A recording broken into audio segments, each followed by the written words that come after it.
2 weeks down in Ohio State training camp, 2 to go. If the Buckeyes are at the halfway point, that means this is a Midway Monday on the Podcast Daily. We're back. It's Bill Landis, Jeremy Birmingham, and I am Austin Ward.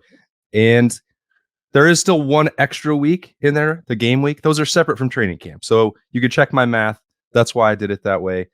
Training camp will end in the next 2 weeks. The Buckeyes scrimmaged on Saturday. They're back on the practice field today, Monday. And I thought that we would just check in with 3 things that we think we've got right about the Buckeyes, 1 thing that we got wrong, and a surprise. So, Bill, would you like to lead us off with something that you can pat yourself on the back for? Sure, but I'd like to pat you on the back first for a nice bounce back with Midway Monday from Brian Day or whatever the heck it was you said on the last episode of the Daily. We had to, job out of you. We had to do some serious self-evaluation and wonder what went wrong with my brain and how we could try and correct it. Some things are beyond repair, but the best we can do is find a way forward. Yeah. Nice job. I'll take the layup, I guess, on I think what we were all right about, which is how good the secondary is going to be, right? Like every time we're out there on the practice field, you immediately feel that group of players. It's funny to me that like Ryan Day has used that term. You feel their presence about the receivers quite a bit, and you do. But I think you feel the corners more, and maybe that's just because or the secondary more. Maybe that's because they talk a little more. I don't know what it is, but that group has been, I think, maybe even more impressive than I would have assumed. And I had pretty high expectations for them, just like a lot of people did. But they're flying all over the place. They did not make life easy on any of these quarterbacks, on any of the receivers. There's not a whole lot of space out there.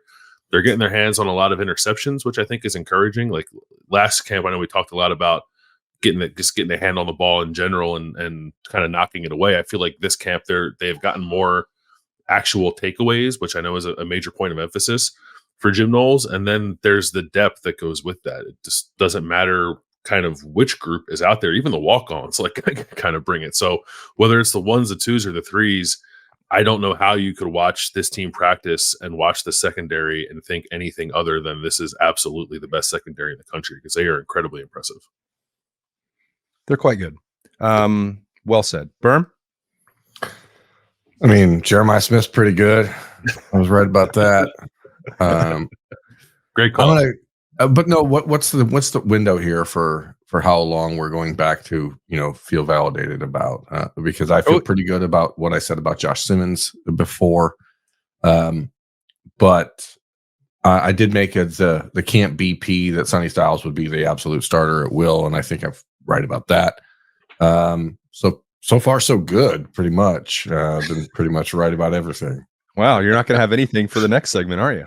No. I mean, no. I don't know that there's one area that I feel like has been bad for Ohio State. So it's like it's hard to think like who's not performing to what we expected for the first couple weeks of camp.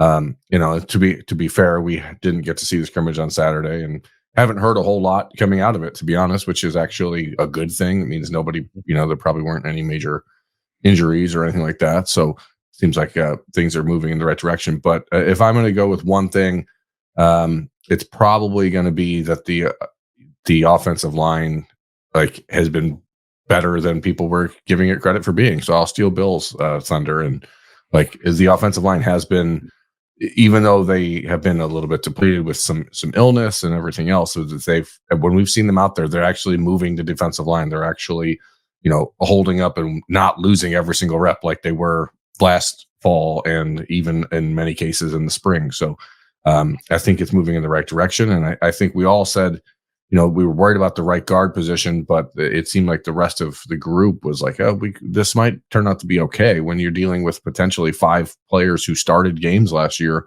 at Ohio State and Alabama as your starters. So I'm not going to say that that's my thing alone, but I'm more about the individual players, because the guys don't want to pump themselves up. So I normally preach about which players I think are going to be pretty darn good. Mm-hmm. So in this case, however, I'm just going to say the offensive line has been as we thought it was going to be, which was better than people expected. In some ways, Thursday's depleted scrimmage and practice actually validated that more because Ohio State did not. We talked about this a year ago, and with some of the split squad stuff, if you took some of the starters out of the equation a year ago, it was just a complete disaster and a practice could not be had. And Bill, we mentioned this the other day, like that didn't happen on Thursday. Even when they were down to 10 guys in the rotation, it was not perfect, but they could still practice, which sounds like damning it with faint praise, but that's actually a pretty high compliment against Ohio State's defense. It definitely is. There was a point in Thursday's practice where, you look over at the offensive line, and this is, I mean, it'll end up being a compliment to him, but in my head, I look and see Austin Sierreveld at left tackle, and I'm like, oh, this isn't going to go well. Like this quarterback, whoever's in there is not going to have any time. I think it was Will Howard, like, to do anything. And it was like, no, Austin Sierreveld was like fine at left tackle. So they're able to move these guys around. The backups, I think, are somewhat significantly better than they were last year. The starters are good too. Like, I agree with everything Berm said, but I think that maybe the area where you see the biggest growth is with some of those backup guys and their ability to throw 2s and 3s out there and still get some stuff done. So yeah, I'm with you. That was a rather strong endorsement or strong endorsement, I guess, of what what kind of development has happened there. I'm really looking forward to. This might not have been the boldest prediction to make when you bring in Chip Kelly to help coordinate the offense and enhance the running game, but the part where Emeka Egbuka and Brandon Ennis are touching the football in a variety of different ways, I think we've seen enough through the practices we've watched to know that there's going to be diversity in the attack and scheme and creativity to get the football in the hands of the best playmakers on Ohio State's offense. I don't know exactly what that means. I think they're still just scratching the surface of that in some ways, but there are enough misdirection and different shifts and motions and Emeka Egbuka coming across the formation to just, I can't diagram any of it, but I know that it looks really difficult to defend and to train your eyes on any one weapon, because when you have something coming out of the backfield that's Will Howard with the ability to run the football, Travion Henderson or Quinshon Judkins, and then Emeka Egbuka and Brandon Ennis, you have a version of the triple option that looks like I would be lost and confused and befuddled. And I think that that's going to be pretty dangerous to watch for Ohio State. It's not as if they've never been creative on offense under Ryan Day, because certainly they have. He's an innovative offensive coordinator, but I think the fresh ideas that have come in with him reuniting with Chip Kelly are really, really connecting with the rushing attack in a way that doesn't just mean that the running backs are going to have good opportunities or that they're going to be successful. And I think it's pretty exciting to watch that. I mentioned it the other day, but there was I was having a conversation with Seth McLaughlin's dad, and the conversation that Seth and Caleb Downs were having was that Caleb Downs we don't ever know what the offense is going to do. And so, you see each other in practice and you're doing these camps and you're constantly going against the same guys. But to this point, even against the Ohio State defense, they've been able to mix it up in a way that people are not really sure what's coming. And we talk a lot about how good the defense is, but the offense is keeping them on their toes and winning reps and beating them in some instances because they're so multiple on offense that it's certainly going to be interesting to watch. Austin, do you think that is just for guys like Emeka and Brandon? Do you think that's just going to be more of what we've seen in the past, which is like pop passes and jet sweeps, or do you think they might actually get the ball out of the backfield a couple of times this season? I think that they will. I've talked with both Emeka and Brandon about it to try and get a better feel for what that means, and both of them are just like, they'll kind of smile or wink, or they're not going to give away the playbook even in private conversations, which I respect and appreciate. And I wouldn't understand it anyway enough to go spill company secrets somewhere. But I think that, like, there was a part of Ryan Day that wanted to do some of that stuff, most notably with Jackson Smith and Jigba that was, I think, to get him in matchups against linebackers. And that can happen with Emeka Egbuka and Brandon Ennis as well. But I think that there are worlds where the backfield is not just two backs with Travion and Quinshon, but maybe you motion in Emeka or Brandon and then go with a full house backfield that's including a more traditional wide receiver and can run an option style scheme from that. I do think that's in the cards here. How often, Bill? I don't know, but and it's also not something that we've seen in the practices that we've watched, right? Like that's speculation for what's next. But I think that there is an anticipation from some of those guys that that creativity is going to come with formations. Yeah, we've seen them in the backfield, but then they like motion out before the snap and then go out and run a pass, which is in and of itself like something different than I think we've seen. We haven't seen a bunch of that. Like that's like Jackson stuff again. Maybe we saw that very briefly in that Notre Dame game to start the 2022 season. But no, I think you're right. I think they are going to be basically moved anywhere in the formation where you can put them, which is really exciting. Like it's gonna be pretty fun. I do think that that's also another reason why you don't have to see Caleb Downs in that emergency role at running back, because we've mentioned the depth and security that the Buckeyes have of skill players. It is why I think it will happen as a gadget and a luxury, but any notion that he was going to fill in for more than 5 to 10 touches, that's certainly not going to happen. And I know a lot of people didn't think it was anyway, but I will still say I think that Caleb is going to touch the ball on offense. I'm not willing to say I was wrong about that. But Bill, what did you get wrong going into camp, you think? This would probably qualify as either being wrong or a surprise. I'll use it for being wrong. And it's just that I didn't think Arvell Reese was going to be a linebacker for this defense. I just thought eventually with his size and his athleticism, he was going to move to defensive end. Even if he spent all of this year working with the linebackers after being on the defensive line last year, I thought ultimately they would move him back to defensive line. And the fact that he's not only sticking at linebacker, but playing Mike linebacker and like from what we hear, like kind of thriving in that role and drawing some pretty significant praise, I think, from James Laurinaitis, is just not something that I would have assumed. So I don't think I've ever said that, but I definitely thought it. So I'll own being wrong on that, because it seems like Arvell Reese is now progressing to kind of be the not even like the Mike linebacker of the future. Like I think he's going to play Mike linebacker this fall. So and spell Cody Simon, which is again, let's not at all the role that I envisioned for him, but it is incredibly exciting to think about a guy with his range and speed and size playing that position. If he can handle it, then I'm all for kind of letting him loose in that role and seeing what he could do. But it's definitely not where I thought we'd be with him at this stage of his career. He's going to be good. I was wrong in my belief that Ohio State's defense would be a lot more creative and multiple this heading into this camp than maybe I'm overreacting to Jim Knowles' press conference from a week ago, but the way that he basically said we're not taking defensive linemen off the field, we're going to add more of them. Like, okay, so like I guess when we're talking about the offense and all the things it's doing to create mismatches and take advantage of mismatches, I expected the defense to be doing the same thing with the talent and depth that they have and the versatility that they have.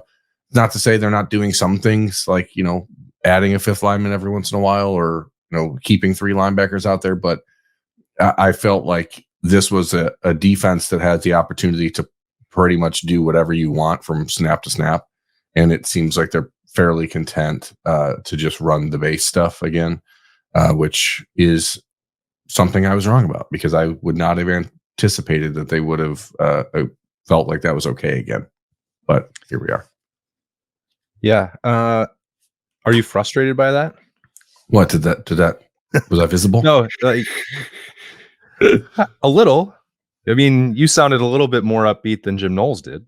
No, I mean, it is frustrating. I'm not trying to be frustrated about it. It's not my call. It's not my team, but and maybe it'll bear itself out to be, not true, or maybe they'll do more. But just the notion that that's not first and foremost at the front of your mind, like say, hey, we can do this. We can do anything we want with this defense. It does seem perplexing to me that you just continue to do what has been done. Like that's great. They were top 2 defense in the country. You can do what you've done and know that it's there to and it works. But like if you're asking for the defense to create more havoc and create turnovers and get to the pass rusher, there's a lot of creative ways to do that. And Ohio State seems like it's okay just being fairly milquetoast and expecting the players to just make better plays.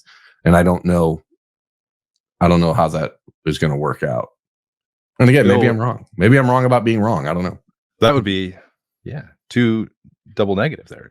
When Jim Knowles says that he can keep some of the stuff in his back pocket, do you think that maybe we'll see more defensive changes as the season goes along, or like maybe this is a product of a week of camp and fundamental stuff. Like, do you think there's any chance that could still happen? Yeah, a small chance maybe. Like Jim Knowles is not a guy who's gonna like sandbag. Like he tells it how it is. Like I don't think he's like intentionally trying to mislead us or get us off the scent or whatever. So I believe him when he says they're going to be mostly base and going to try to find ways to be more aggressive out of that. But he also said, it's a long season. There's a lot of games, guys going in and out of the lineup, and you have to adjust when that happens. So I think we'll see some different personnel packages. But if we thought like a calling card of this defense was going to be how different it could be week to week, I definitely don't think that's going to happen. Yeah. Okay. Does that frustrate you? Yeah, Austin and I did a whole show about how it's frustrating, but it's not bad. It's just like, just feels like you're needlessly limiting yourself. But I guess I also understand like if it ain't broke, don't fix it mentality too. They were very good last year. In a defense that has the ability to do anything you want. Like you've been working, Ryan Day has been working for 7 years to build this roster, to have this defensive versatility, to have the ability to go 5 down, 3 down, 4 down, like 2 down. You can do anything you want on this roster. And it's just like, okay, we're going to make sure we got the 4 down, and we're going to have 2 linebackers, and that's what we're doing. Like, it's just like, okay, cool. And when Ohio State doesn't do that, they're just going to take off one of the most versatile safety nickels in the entire country and one of the most important players on their defense. Sorry, Jordan Hancock. Another defensive lineman has to be on the field, so you have to leave it. I honestly hate that idea, personally, but I guess we'll see how it looks once again. It just doesn't make sense. I mean, we watched football over the last couple of years. It's not hard to get rid of the ball quicker for the quarterback. It doesn't matter how many off defensive linemen are on the field. If it's a 2-step drop and you fire, if you're taking 3 steps and throwing on your 3rd step, like, it doesn't matter how many linemen are out there. There's no Chase Young. Like, it's still not going to lead to more sacks. Yeah. Like, if you want to run 5 defensive linemen against Iowa, cool, I understand. But like, well, if you're talking about that as your big mix-up, I don't really understand. Like, you need more Jordan Hancocks on the field, not less. We have seen that from the vast majority of opponents that have come through from the last 5 years, that their solution to countering Ohio State's athletes is just getting the football out fast. Like, to your point, Burnham, that doesn't matter how many linemen you put out there. Even if Chase Young is, teams are still going to try and throw screens. They're going to throw off, 2-step stuff. Like, that's how they're trying to counteract the fact that, for the most part, they can't line up and block Ohio State's defensive ends, no matter who they are. That doesn't seem like a solution to me. But again, we'll see. We're not coaches. Yeah, I mean, it's important to throw that out there. We're not coaches. We don't know better than them, but it just seems like a lot of the other schools, if you watch Georgia or you watch Alabama in the last handful of years, like, they are not predictable on defense, and Ohio State is. And that is, I don't understand why. You don't have to be. You can do anything you want. Anyway, so I was wrong about that. Yeah, I do think they'll be less predictable, even if the space personnel is the same. I think they will be better at disguises and mix stuff up more than they have. Or more than I agree. I agree with you because, as you said, Jim Knowles does not normally BS us. So he has said that they're going to be more difficult to read. So maybe this is all for naught. But as of right now, I'm still like a little bit like, that's weird. Why would you not do more? Yeah, that's fair. I suggested, I don't know, multiple times in the offseason that, hey, maybe Jermaine Matthews on the ascent here is going to claim a starting job. And he wasn't going to take it from Denzel Burke. So I was apparently vastly underestimating how good Davison Igbinosun could be with one more year of starting experience in winter workouts and summer workouts and spring camp under his belt. And that man is terrifying to watch play in the secondary. I know it's weird to be using reps against a true freshman as the benchmark, but Jeremiah Smith is not a normal freshman.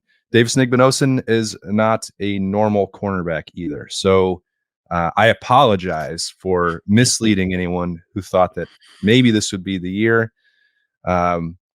Maybe none of you believe that from the first place, in which case you were correct. But Davison Igbinosun is a freak, and the combination of him and Denzel Burke is absolutely terrifying, I would think, for any quarterbacks on Ohio State's schedule. But yeah, that will not be happening. I was very wrong about that. Your apologies to the Hilltoppers.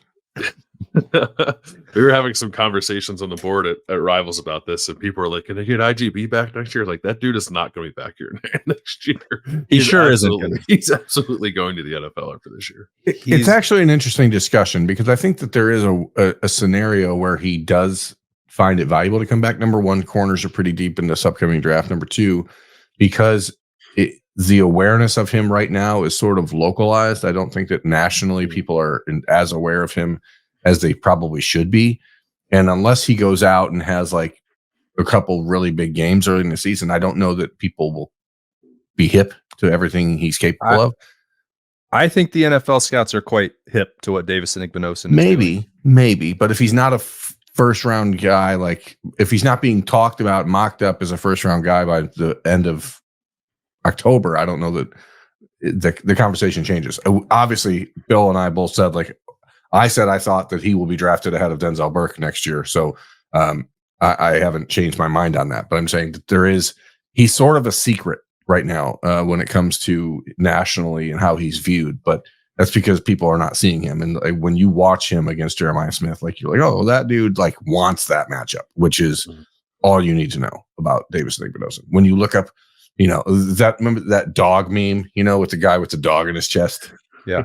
Like that is Davison Igbinosun. He is that guy for sure. So much was made of what happened after that pass breakup on Thursday with the trash talk that I don't think, Bill, like anybody mentioned.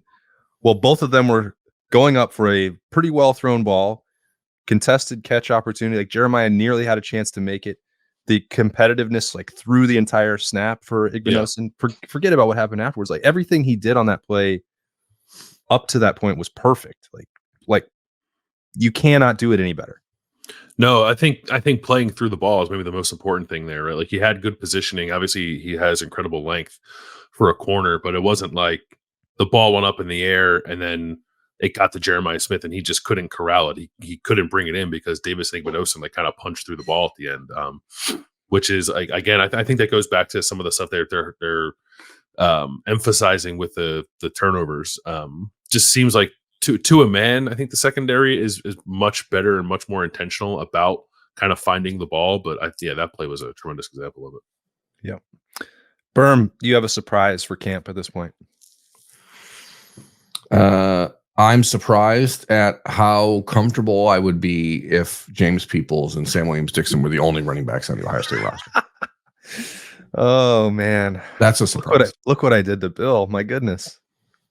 Why, Bill? Ditto. Did you want that? No, I mean those two have really stood out, man. Like they don't look like freshmen, and I think that obviously you have Travion Henderson and Quinshon Judkins, so you're not expecting those two to be bell cows or even necessary to do much other than spell a guy quickly. But I think I'd be totally comfortable if that was the only two running backs on the roster right now. The only two. Wow. I mean, obviously, I'm saying like if those were the main two. Yeah, that's wild. They look pretty good. Okay. I'm going to pick another one. I'm surprised.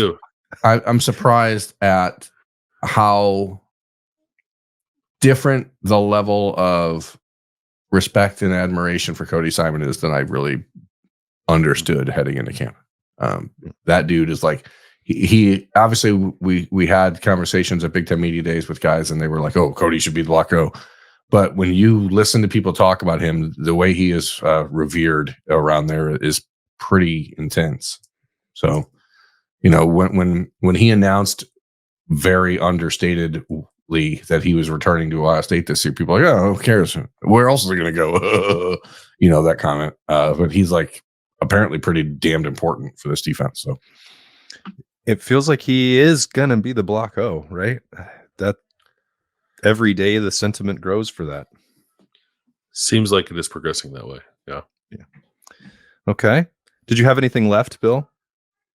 The running backs were my answer. And honestly, I don't know if anything else is like totally surprised me. I guess I would say maybe that there is not seemingly not all that much clarity at tight end. I thought maybe Will Kasmerick, and it's not necessarily a bad thing, but I thought Will Kasmerick would have maybe like surged ahead of that group. And from what we've seen at practice, I don't know if that's true. And what we heard from Ryan Day last week doesn't seem like that's true. It does seem like it might be more of a committee approach. And honestly, that I do think that's fine, but I'm a little surprised maybe that the guy in that room who has played the most, even though it was at the MAC level, like hasn't quite secured tight end 1 status yet. But maybe we'll talk to Ryan Day on Thursday, and it'll sound like he has, right? It's only the middle of camp, so maybe it was kind of silly to expect that to happen by this point. But Berm stole my answer, so that's the only thing I could think of. Well, let me tee one up for you. Are you surprised at the improvement you've seen from Will Howard?